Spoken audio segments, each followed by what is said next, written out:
நடிகை கஸ்தூரி அண்மையில் அளித்துள்ள பேட்டியில் அவர் பகிர்ந்து கொண்டுள்ள தகவல்கள் ரசிகர்கள் பலரது கவனத்தை ஈர்த்துள்ளது. குறிப்பாக 90ஸ்களில் தமிழ் சினிமாவில் முன்னணி நட்சத்திரங்களாக இருந்தவர்கள் குறித்து கஸ்தூரி பகிர்ந்து கொண்டது பலரது கவனத்தை ஈர்த்தது.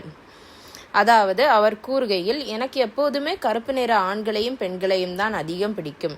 நான் ரம்யா கிருஷ்ணன் எனக்கு சீனியர். அவர் படப்பிடிப்பு தளத்திலும் அப்படிதான் நடந்து கொள்வார். அதேபோல் நடிகை ரோஜாவுடன் நான் இணைந்து பணியாற்றியுள்ளேன். அவர் மிகவும் தைரியமான நடிகை. அதேபோல் நடனம் ஆடுவதில் அவருக்கு அதிக ஆர்வம் உள்ளது. நடிகை ரஞ்சிதா எனக்கு கல்லூரியில் சீனியர். அவருடன் எல்லாம் என்னை ஒப்பிடவே கூடாது. நான் எங்கோ ஒரு மூலையில் 2 குழந்தைகளை வளர்த்து கொண்டிருக்கிறேன். ஆனால் அவர் எங்கோ எல்லாத்தையும் வளர்த்து கொண்டிருக்கிறார்.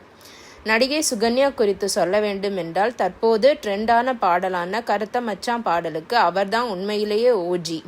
அவர் மிகவும் திறமையானவர். அப்போது இருந்த நடிகைகள் பலருக்கு அரவிந்த் சுவாமியுடன் இணைந்து நடிக்க வேண்டும் என்ற ஆசை இருந்தது. ஆனால் அவருக்கு என்மேல் கிரஷ் இருந்தது.